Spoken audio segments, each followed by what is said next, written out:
it. These qualities that you cannot buy from a shop. You cannot go to the sensei and say, I want this, please give me this, concoction. No. This is through the mind, cultivation, awareness. Think about it, you reflect it, you follow the books, learn the Dhamma, reflect on the Dhamma, then you will live it and it becomes your nature. It becomes nature, then it's automatic. It just goes on. And it becomes stronger and stronger and stronger. Because you are practicing it. And practice makes perfect. The more you do, the better you are. The more you do, the better you are. There is this argument between the husband and wife. They listen to a sound of a bird and say there's a chicken. The wife said there's a duck. Then the husband said, no, stupid, there is a chicken. How can there be a duck? Then somebody has to give in, isn't it? And the husband must give in. It's easier. Tell her, okay, darling, it's a duck, doesn't matter. Let her win the argument. She is happy, she will be more loving to you. If the husband is clever, give in. Give in to the wife. It's a duck, doesn't matter. Does it matter whether it's a chicken or a duck? Does it matter? Both are birds anyway.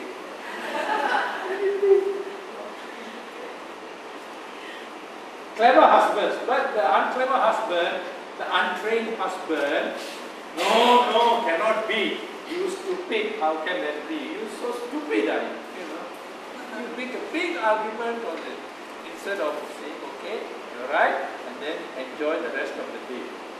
Then she will hold your hand more tightly and say, oh, you're so understanding. This is what the Buddha wants. Very down to earth. But you need to put it into practice.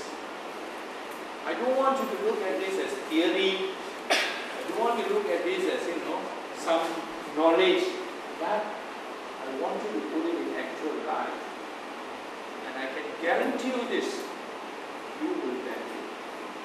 Your family will benefit. Your children will benefit.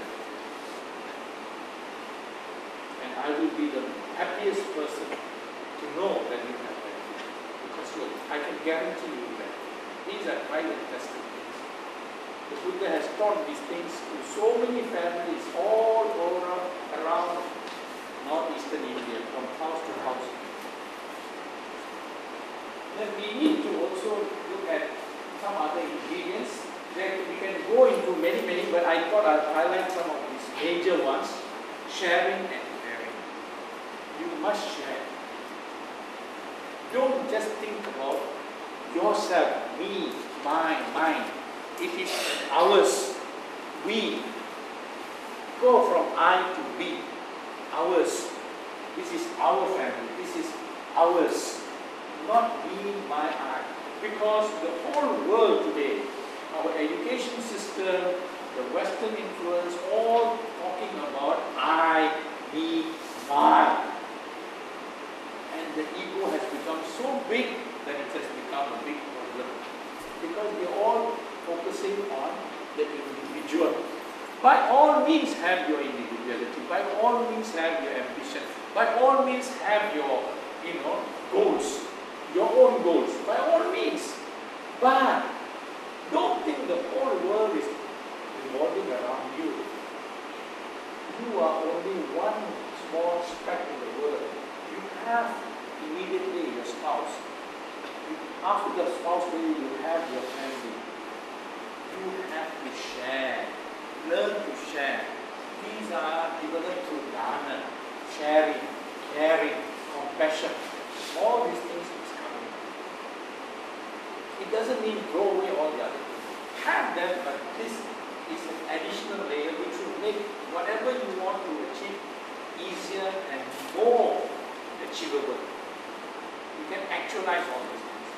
But if you don't follow these or develop these ingredients, you will not be able to actualize. So these are the ingredients that we are talking about.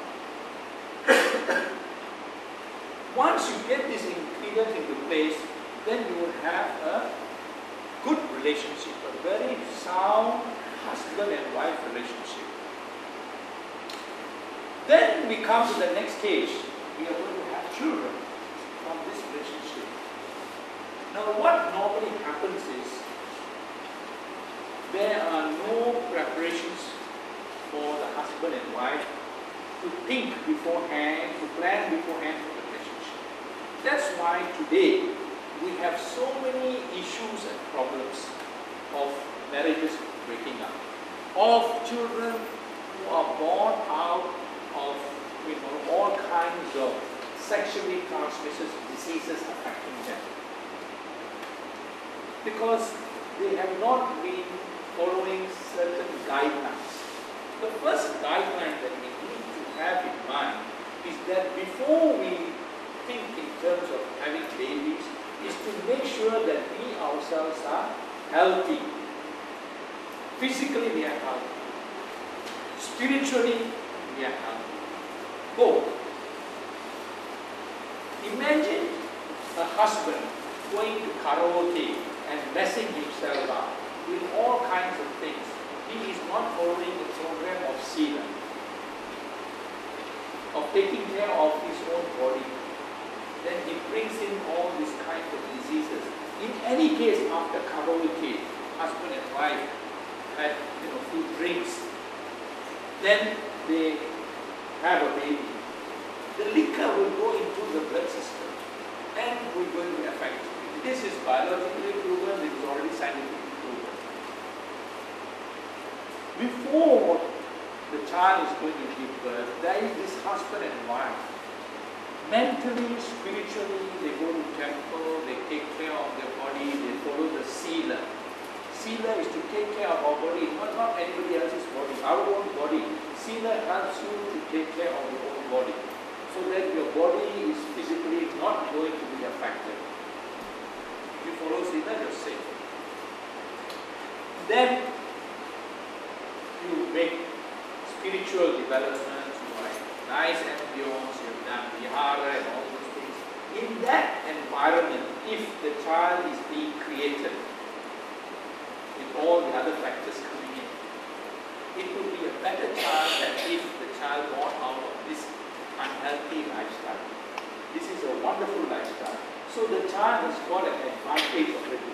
Being created, being born, being formed in that ambience, in that environment of a happy family life, of a happy married life, and the child is created in that environment, much superior than the other opposite type. So that is a very important thing that we need to follow, first of all. Secondly, what happens today, unfortunately, in terms of this situation is that we tend to think in terms of only the physical side. We only think of the physical side, because that is how we have been trained, that is how we have been taught. We only know about our body. But we need to understand what we are, who we are. We need to understand that the diagram about the circle. We need to understand that we are made of mind and body. We are made of mind and body. That we need to understand. This is not taught elsewhere. But in Buddhism, it is very clearly taught that whether you like it or not, whether you believe or not, whether you are a Buddhist or not, whether you are Malaysian or Indonesian or African or American, all of us have a mind and a body. That is what we are. The human being has got a mind and body. We need to understand that. We need to remind ourselves this. And this mind is a symbiotic component. It has to depend on the body, and the body has to depend on the mind. They depend on each other. It's intertwined, interlinked. You cannot divorce it from the other. A healthy body makes a healthy mind, and a healthy mind makes a healthy body. They must live with each other. That is the symbiotic aspect. Now, if we all are made of mind and body, then we need to take care of the mind as well when childbirth takes place. We just cannot think in terms of the physical aspect. We cannot think of the physical aspect. We must think of the mental, emotional, psychological aspect. I will be discussing this aspect in more detail in section 2. But right now we must understand this mind and body dynamics. Now, is there any questions before I go further? And what time do we stop for the first session?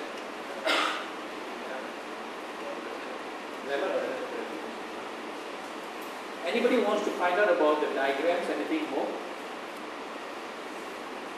Any questions?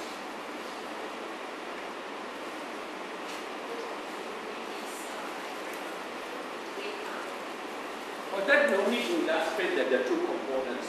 The color has some people put blue and gray and all those things. But I just want to, in an illustrative form, of course this mind and body is not in a circular form, but illustrative form to show that we are components of this. That is where Buddhism is able to make major difference from all other religions because of the recognition of the importance of the mind and the recognition that this mind has to develop. I started off by explaining that social ills and crimes is not because of anything else, it's because of the mind. This untrained, uncultured mind is the primary cause of social ills and crimes. A trained, cultured mind would not behave this way. So if that is now you ask the question, I'm coming back to the answer. If this mind is trained and cultured, then our children will not behave the way other children must behave. That's the very fundamental reality.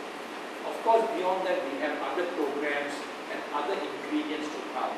I will be talking about that slowly. But immediately we must understand that it is the untrained, uncultured mind. And we are now going to look at this mind even before the mind is, or before the child is born. So that is what we're going to do. We'll be discussing that in section 2, but right now I just want you to appreciate that one. Now when you're talking in terms of baby born and all those things, we're now talking about family. We have now gone from husband and wife to family. Because family is not just husband and wife, family is children as well. That's the normal concept of family, to have children. But actually, strictly, husband and wife already family. But now, the conventional way is to look at the unit of the whole, children as well. And we are taught from small,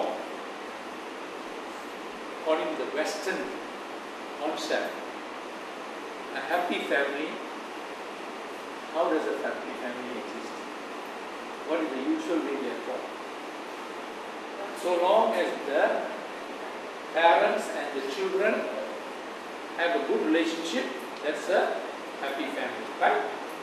Parents one side, children on the other side. If they have a very good relationship, the family is happy. We look at it only in the natural form. One side children, one side parents, the other side children, and they interact. That is how we have been taught from small, all over the world. All over the world, this is how we are taught. Very natural, one-dimensional. Can this succeed? Can this relationship succeed? Can or not? How many of you say can?